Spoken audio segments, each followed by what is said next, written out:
Welcome back to another episode of the Biggest Little Fitspo podcast. I'm your host, Samantha Pfisterer. This podcast is based out of the biggest little city, Reno, Nevada. In this podcast, we'll explore fitness in any and all aspects of the word.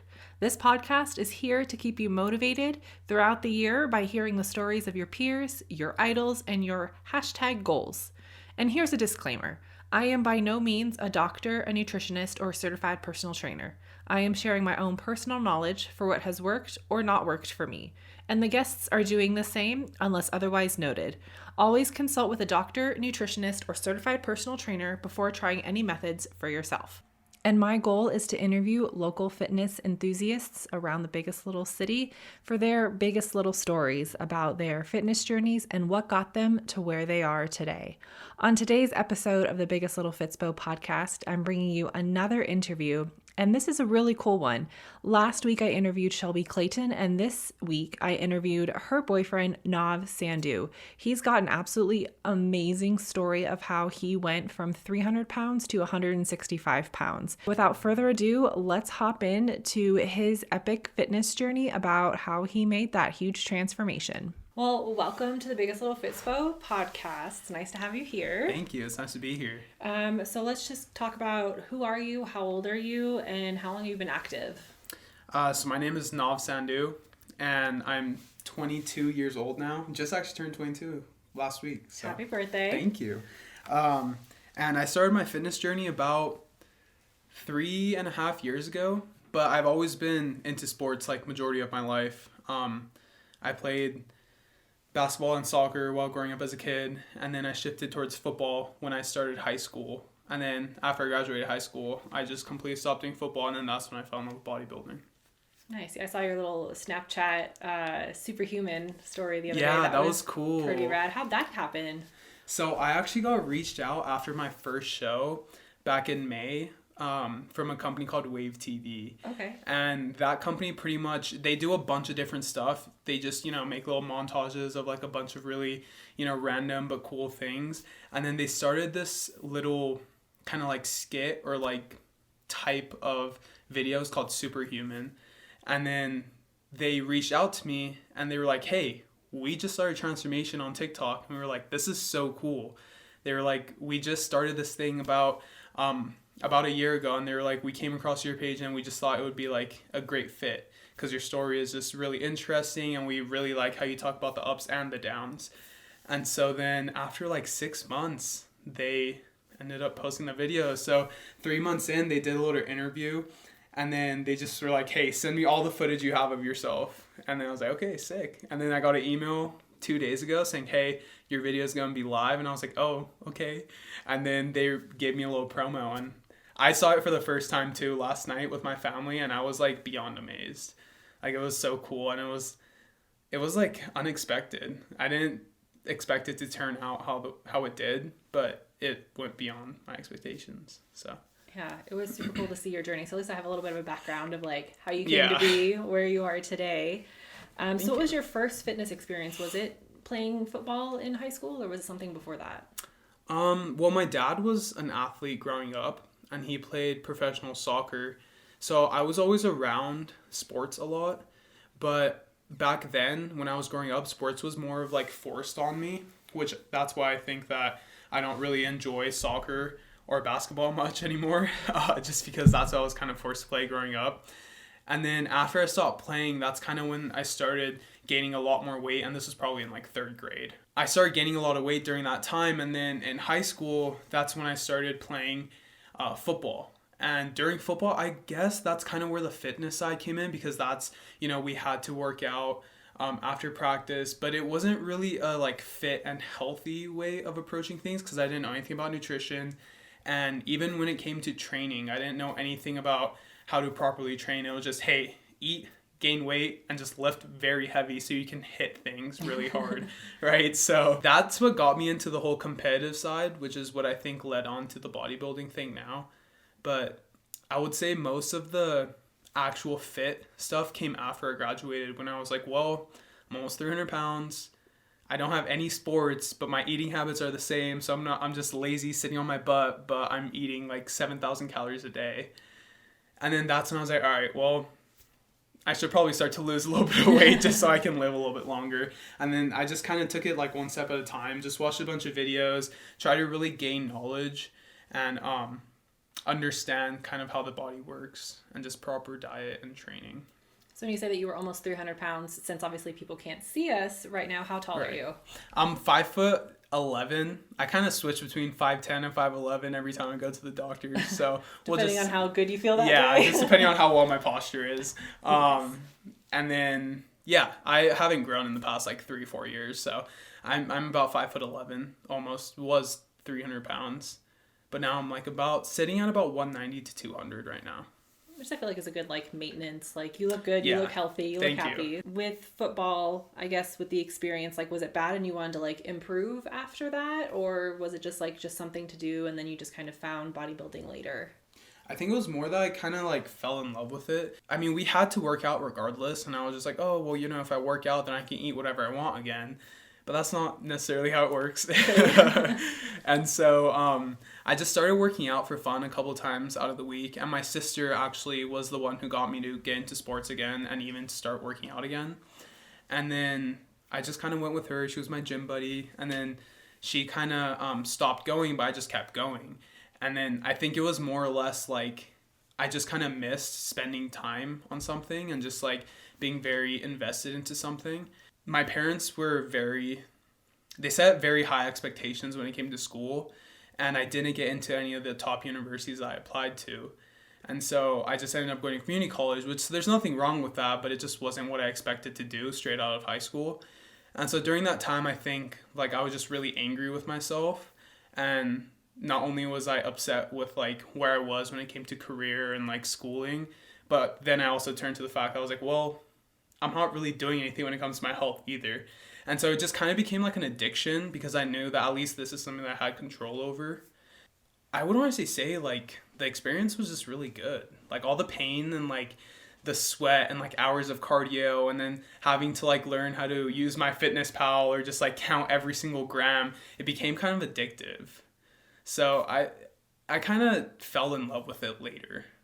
So very cool. I definitely know the feeling of like hitting all your macros in MyFitnessPal and like shuffling your meals. You're like, okay, well, if I have this for breakfast, can't have this for dinner. And yeah, it's a love-hate thing. It's kind of nice. I notice like sometimes when I'm super hungry at night, I'll just lay in bed instead of like binge eating. I'll just track out my meals for the next day so I can be excited to wake up and eat breakfast. So it was like I still use it now. I think it's down there like 890 days logged in straight. So that's awesome. I've got a friend on there and she's like upwards of like 2,000 days or something ridiculous. I was like, that's like 5 or 6 years. Like that's a lot, but hashtag goals.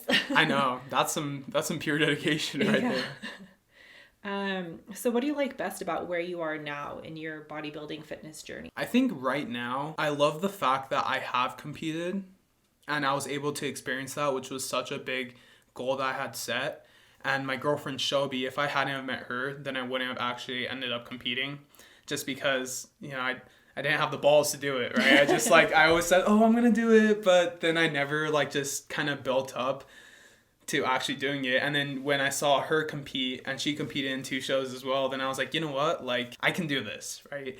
And so I took that initiative and I did it and I competed in 2 shows. And then after that, I kind of went on a downhill spiral just because I started binge eating a little bit more and I just didn't want to work out anymore because I felt like back then during prep, I was excited the first couple months and then after that I was kind of forced. And I'm that type of person where if I feel like anything is forced upon me, then my drive to do it is kind of taken away. So right now I'm kind of at the point where I got that under my belt and we're moving to Texas in a couple of days. So I feel like I'm going to have a very fresh start there.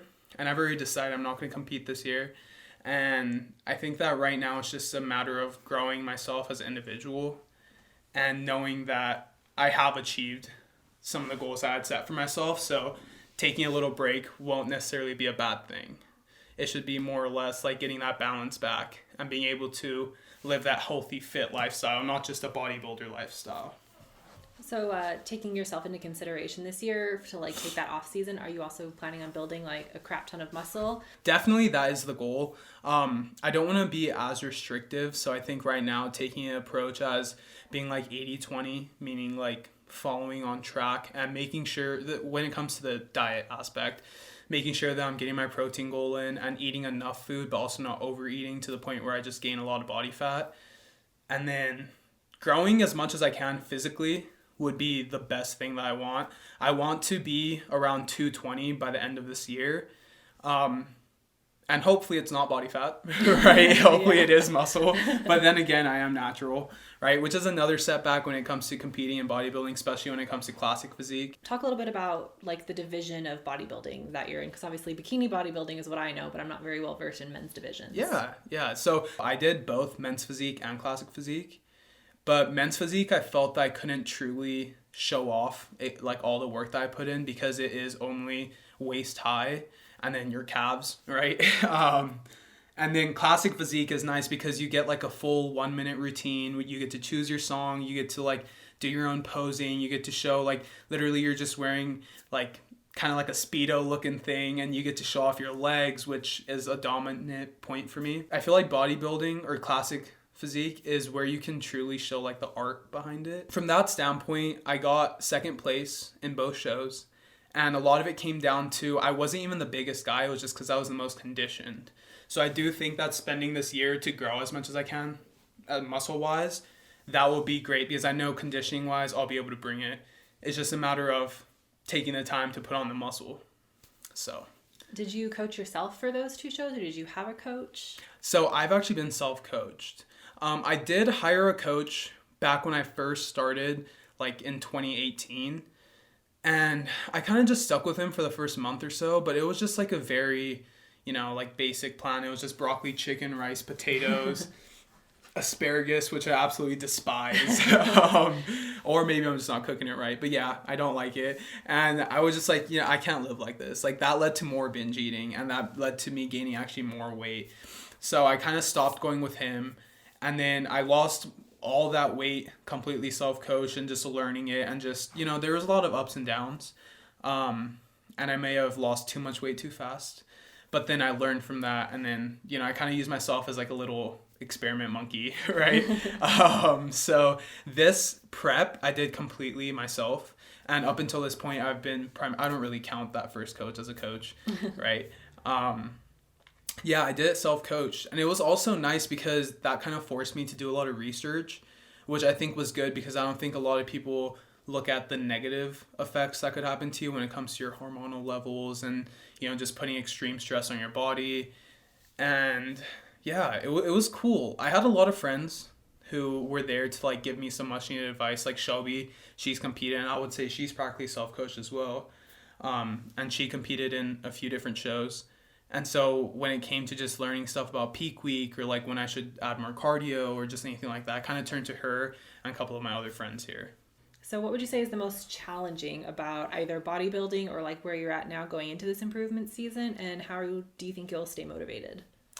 I think when it comes to bodybuilding, I think the most challenging thing is not only having the discipline to not overwork and not to just draw yourself when it comes to cardio and just eat super clean.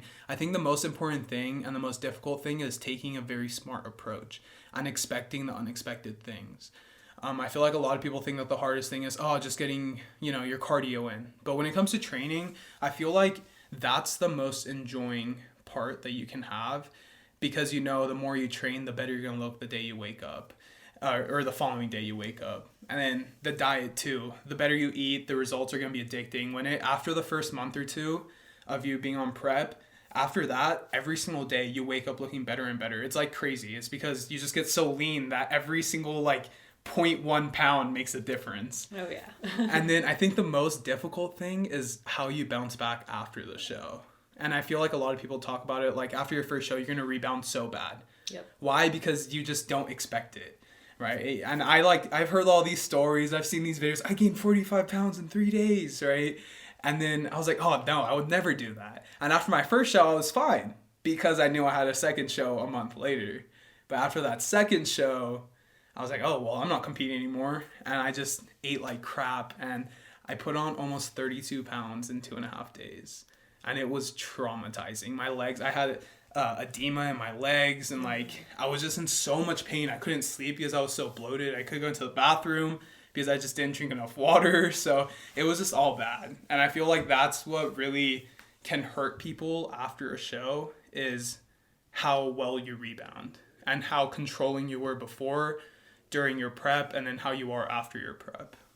That was definitely me too. And like I had a coach and she coached me through it, and she told me like you need to reverse properly, otherwise you're going to rebound. I was like, okay, like I'm not going to rebound. And then sure enough, I had lost 30 pounds going into the show and then gained back 35 after the thing. And I was so discouraged. And then COVID happened, and that's a whole nother story. But yeah, I definitely understand the rebound. I mean, it happens. And I feel like everybody says that happens to like every single person after their first show.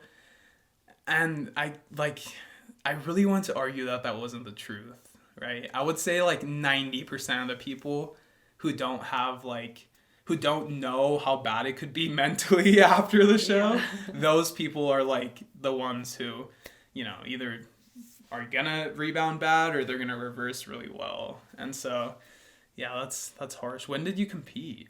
August 2019. So I started my prep February. Oh, so like right before COVID. Right before COVID, yeah. I did the Tahoe show. So. That's so... I was actually there. I was at that show. Nice. Was it in Mont Bleu? Yeah. Yeah, I was there. Nice. Oh, that's cool. Yeah, small world. I mean, that's Reno, so... Yeah, that was actually the first show I ever went to. Okay, cool. Yeah. Did you stay for the whole time, or...? No, I just went for one day, because he was actually... This was kind of like my mentor, I guess, but I just kind of... He was one of, like, a family friend, and I found out that he started competing, so I just kind of started, like... hearing his side of bodybuilding. And then he was like, hey, I'm actually going to be competing in a couple months. You should come. And then a couple months later, I went. I was like, holy crap, this is so cool. Like, that, like, entire, like, theater area is so nice. Yeah. I would argue that's probably, like, one of the best stages to compete at. Yeah, and it wasn't, like, divoted or anything. Like, the Grand Sierra, I had gone to see the April mother load, and... The girl who ended up taking the overall bikini, when she walked out, there was a divot in the stage, and she almost ate it. Oh, and the judges were like, "Oh, watch your step." And so I can only imagine like how embarrassed she was. Yeah. But then she had to be doing like the overall. So especially thinking that like after getting to that point, any little thing like is just so hard. Yeah. Like I remember just sitting there and just trying to like stay awake was difficult. So what advice would you have for newbies to bodybuilding? As in competing in bodybuilding? Yes. So people for classic physique. So when it comes to classic physique, I would say that the most important thing is how well you present yourself on stage. There are some people who came a lot bigger than me, people who are very lean, arguably either same lean as I was or even leaner, but once again, I had loose skin as well. And yet I still took second place when I thought I wasn't even going to place at all. And I think it came down to the fact that when I was on stage, I held every single pose. I my routine, I posed exactly to every single beat that was going on. I like truly just loved it, and I was just very driven. And so I think that being able to present yourself in a very powerful way, stage presence is honestly key. Like if you come in and you work and you like are the best looking guy on stage, but you just don't know how to pose or you don't have a smile on your face, you potentially won't even place. Because the better you can pose, the better you're going to make yourself look. So I would say that's probably the best thing. What advice would you have for people in in classic physique for them to continue on if they're like struggling? I would say just know that it takes time. And I think that something that really made me feel kind of not insecure but unmotivated was seeing these other people who compete and thinking that you won't have a chance against them. Because what's the point of competing if you don't think you're going to do well, right? And so I think the biggest thing is knowing that if you are a natural athlete, or even if you aren't natural, it still takes time to put on muscle. So if you don't give yourself enough time to grow muscle, then you're going to just be extremely lean and you're just going to think that you can't do it. But some of these people that you compete against are like in their 30s, right? So they've had 10, 15 years under their belt versus you maybe having 1 or 2 years. So I would just say you just got to keep at it. And I think bodybuilding is a very long game. And I think a lot of people just want to get there very, very fast. And so if you didn't do well this time, you could potentially be overall next time, right? If you give yourself a year of growth and then, you learn, you do some research, and then you just get excited about it. And you just like people who have the drive to compete, then they should also know that you got to take a step back and you got to really, really take your time into it if you really want to do well. I would say the biggest thing is just building, because I know there's a lot of people who are, you have a life, right? You have work. You have, some people are still going to be finishing college or getting a second, third, fourth degree if they wanted to. They might have kids and all that. And I think that it's important, same thing, just take it slow, right? Like the longer you take, or yeah, honestly, I always say the longer it takes you to get something, the better you're going to do and the more like worth it's going to have to you. The more you just try to rush into it, the more you're going to be overwhelmed, extremely stressed. And if anything, that like stress is such a negative, like bad component to have when you're prepping or even just getting ready to compete, whether you're on a prep or whether you're just trying to be in off season. I'll just say take your time. Like I've had clients who aren't even trying to compete, but they're just trying to lose weight and they're in their 40s and they're like, well, I work full time. I'm like, that's fine. Like you tell me what your day-to-day life is and I'll tell you all the little shortcuts to like allow you to potentially make time for like a 10-minute walk or just change your eating habits, right? Which arguably diet is the most important thing, right? Even though when it comes to competing, both training and diet are equally as important. But I'll just say, just take your time, right? Like there's no rush. And I feel like that's something that really hit me during this COVID time. Before COVID, I felt like there was so much pressure to hurry up and get stuff done. Hurry up and get your degree in 4 years. Hurry up and get a good job. Get married by the time you're 25, right? Just something like that. Like just all this pressure from outside people or even your parents or your loved ones. But then after COVID, I was just like, you know what? There really isn't a rush. Like I'd rather get my full-time career like up and going by the time I'm 26 versus by the time I'm 22 right out of college, right? If that means that I'll be able to actually enjoy life. And like I think right now just seeing how like so many people are, their lives are being taken away when it's not even in their control. I think it's like if you don't have any bliss in your life, then there's no point in living. Yeah. Right? So like just taking it slow is honestly the best thing. And every time you rush things, I feel like you end up getting more overwhelmed. And you're just like, you know what? Maybe I should, like, this sucked. I was looking forward to this the whole time, and this just absolutely sucked. Yep. Right. What is would you say your, like, pre-show routine? Like, do you have a certain thing that you do, like, before you stomp on stage? So, I used to, like, it is weird, but I used to wake up every morning at, like, 3 a.m., and like pose in the mirror, like whether it was a normal day or whether it was peak week or whether it was like even just like the first day of prep. It was just something that was like I always had to wake up in the middle of the night to go to the bathroom. So I would wake up at like 3 a.m., go use the restroom, and then I would just stand in my bathroom and just pose for literally 30 minutes. I would be in my undies, just like, just posing there, just holding every pose. And actually like on both days I competed, even though I couldn't sleep, I only got like 2 hours of sleep, but I fell asleep at like 1 a.m., woke up at 2:50, did the same exact thing, and then went right back to bed. And I think that was like, I don't know what it was. It just made me feel so much more comfortable like throughout the day because I just felt like when you see yourself in the mirror and you're like very proud of where you've gone, I feel like it made me very comfortable and like very like, yeah, I got this. Like, I got this. This is in the bag for me. So that was just something that I did. It wasn't necessarily just like a show day thing, but it was just like an everyday during prep thing. And yeah, that's probably why my posing was actually on point because I spent 30 minutes every morning, not even like probably half asleep. Didn't even have my eyes open, just posing. But, that's what they say to do. Practice your posing until it's just like breathing. And that way, like when you're on stage, it doesn't matter the circumstances. You're just automatically in that habit of your routine and hitting the poses and quarter turn to the right. And... I know, that was hard. They put me into 5 classes. Oh, man. Yeah, and I was dying. So when same thing, I was like, oh, well, I'm like 5'10". So I put my height in. And they put me into class D, right? And I was like, okay, that's fine. And then I go there and I step on the scale and they get my weight and then they check my height and they're like, all right, 5'8". I'm like, what? Like, I know you shrink because you're super like dehydrated and stuff, but there's no way I shrunk 3 inches. Yeah. Right? And I was like, okay, well, that's fine, I guess, because that means that my weight category is going to be a little bit lower, so I won't be going up against mass monsters, right? And then I like go to the guy, he's like, why do they have you in 2 classes? I was like, oh no, that was just a misunderstanding. What was your height today? I was like, well, this was. And I was kind of bummed out, but then it ended up working to my favor because, I was only 160, 155 on stage. And so then on the day of the show, they called my number for class C, and I was like, okay, cool, I'm supposed to be in this class. And then I walk off, and we were holding our poses because it was like a class of 15. And so we couldn't walk off the stage until everybody was done. And so I was holding my pose for like 15 minutes. And then I walk off, I'm like, oh, thank God, like I'm done. You know, I'm sweating. And they're like, all right, come back. Like, you're in class D. I'm like, that doesn't make sense. I'm not in class D. They're like, well, you're on the paper, so you have to go out. I was like, okay, well, I guess I'm going out again. And I actually did pretty decent in that too. I think I got second call outs, but still, like, I was standing on the side holding my pose, sweating. And that class was so stacked. I was probably standing on the side for a solid 20 minutes. And then after standing there, then I had to go right back to the middle again and pose down. I was like, all right, I'm done after this. I remember like walking outside and my entire family's there and they're like, dude, you have like tiger stripes because all the sweat was taking all the tan off. But yeah, that was hard. That posing, even though I was so prepared, I still wasn't prepared enough. Is there any sort of routine that you think you might implement before you step on stage? Like, I don't know, a prayer, a happy little dance? Actually, there is something that I did do now that I didn't really think about it.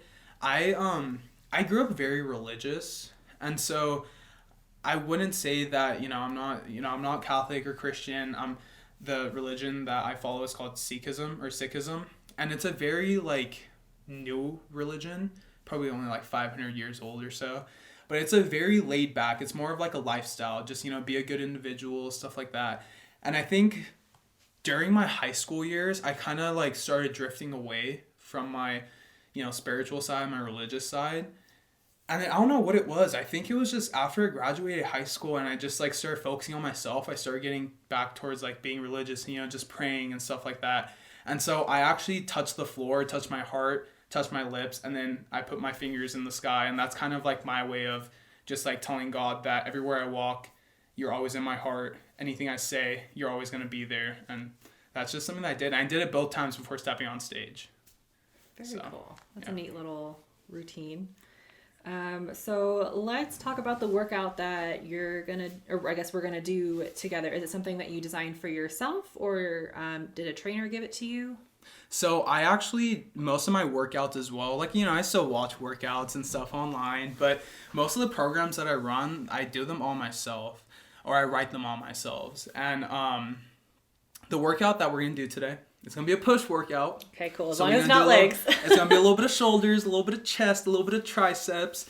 But it's a program that I wrote. Okay. It's kind of my mix of strength and hypertrophy type of training. I like to do a lot of volume, but I also like to really challenge myself and, try to push heavy weight that I can actually control. So I think you'll like it. You might be kind of sore tomorrow. Hopefully. If you're not sore, then that means I failed my job, right? But it's a fun workout. It's a little bit of everything. So. Yeah. And don't think about it like a personal training session. It's just like a buddy workout. So, oh, yeah. I'm all for it. Okay, sweet. You're going to be hitting PRs on bench today. Yes. For the listeners out there, you can catch that on my YouTube, youtube.com/itsasamthing. So Nav, promote yourself a little bit here. Where can people find you? Yeah, so you guys can pretty much find me on every platform. I have a Twitter, an Instagram, a TikTok, and a YouTube channel. All of my ats are Novelty Fitness, and if you guys can't tell, my name is Nav, so novelty was derived from Nav. And I primarily am on Instagram and TikTok, and I post every single day. So if you guys want to get some really good low-calorie recipes and just some fitness advice, you can always check me out on there. And I'll link everything in the show notes below, so that way they can easily find you with links and stuff like that. Perfect. So is there anything that we didn't cover that you want to share, either about yourself, your journey, who you are, anything like that? I would just say I think posting is another thing that a lot of people are kind of afraid to do, which is something that I was really scared about. I didn't even want to take progress pictures, let alone put my 290-pound pictures on social media, right? And I feel like it's actually a really good thing. So even if you don't want to post, just taking progress pictures, and you don't even have to look at them, but just take them, because 6 months later or a year later, you'll thank yourself, because then you'll be able to look back and you're like, you know what? I only lost 20 pounds, but I look way better than I did a year and a half ago. So, yeah, that's probably it. And just stay strong. Stay motivated. Know it takes time, but you'll get there. Perfect. Well, thanks so much for being on my Biggest Little Fitspo podcast. Of course, it was a pleasure. Well, let's go to the gym. All right. What an absolutely amazing story. all of the knowledge learned, the lessons learned, the ups, the downs. I thoroughly enjoyed talking to Nav, and then we went to the gym and absolutely crushed a chest workout. I definitely have not worked out chest a lot in my gym career, so it was really cool to hit some, I would wager PRs, because like I said, I've never really done chest before in the gym with Nav. He was super encouraging. So to see our chest workout, head over to my YouTube as stated in the interview, youtube.com/itsasam and I will link all of Nav's information in the show notes below, as well as his Snapchat story of Superhuman. So thanks again for listening to the Biggest Little Fitspo podcast, and I'll talk to you real soon.